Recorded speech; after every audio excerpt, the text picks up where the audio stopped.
Kannappa movie का teaser release हो चुका है और इसने आते ही अपनी एक हाइप सोशल मीडिया पे क्रिएट कर दी है। इस मूवी के मुख्य किरदार कन्नप्पा की भूमिका को निभा रहे तेलुगु एक्टर विष्णु मंचू और उनके साथ दिखाई देंगे जोशिता रॉड्रिगेज। पर इस टीजर की सबसे खास अट्रैक्शन है सुपरस्टार प्रभास और अक्षय कुमार, जो भगवान परशुराम और भगवान शिव का रोल निभा रहे। ये मूवी बेस होने वाली है एक प्रसिद्ध तेलुगु लोक कथा पे, जिसके मुख्य किरदार है कन्नप्पा। कन्नप्पा आंध्रा और तमिलनाडु में बहुत प्रसिद्ध है अपने भगवान शिव के प्रति अटूट भक्ति के लिए। कथा की शुरुआत होती है महाभारत के काल में, जब अर्जुन पशुपतास्त्र के लिए शिवजी की आराधना करने जंगल में गए। तब उनकी परीक्षा लेने भगवान शिव ने एक शिकारी के रूप में जंगल में प्रवेश किया। शिव और अर्जुन के दो बाणों से मुख नामक राक्षस का वध होने के कारण उन दोनों में युद्ध छिड़ गया।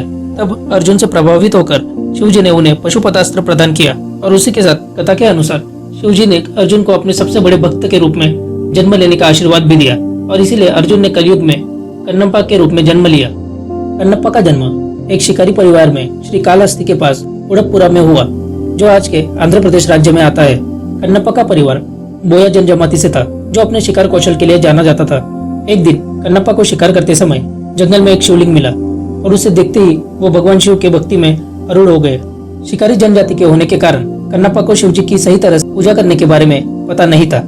उन्हें शिकार में जो भी मिलता था वो बड़े भक्ति भाव से शिवजी को अर्पण कर देते थे, जिसमें मांस भी शामिल था। और उनका मन शुद्ध और भक्ति से भरा होने के कारण शिवजी वो स्वीकार कर लेते थे। एक दिन शिवजी ने उनके भक्ति की परीक्षा लेनी चाहिए। उन्होंने अपनी शक्ति से एक कंपन निर्माण किया, जिससे मंदिर की छत ढह गई। सभी पुजारी घटनास्थल से भाग गए और कन्नप्पा ने लिंग को बचाने के लिए उसको खुद के शरीर से ढक लिया।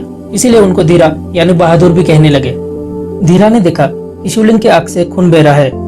शिवजी की आंख घायल होने के कारण ये हो रहा है, ये सोचकर उन्होंने एक बाण से अपनी खुद की आंख निकालकर उस शिवलिंग के आंख की जगह लगा दी और उसके बाद शिवलिंग के दूसरे आंख से भी खून बहने लगा।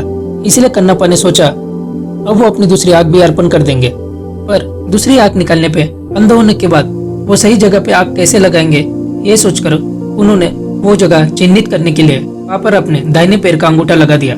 पर अपनी दूसरी आंख निकालने से पहले ही शिवजी वहां प्रकट हुए और उन्होंने कन्नप्पा को रोक दिया। कन्नप्पा की भक्ति देखकर शिवजी बहुत प्रसन्न हुए और इसके बाद कन्नप्पा शिवलिंग में विलीन हो गए और हमेशा हमेशा के लिए मोक्ष को प्राप्त कर गए। अगर आपको ये जानकारी अच्छी लगी हो तो हमारे साथ बने रहिए और please like, share and subscribe.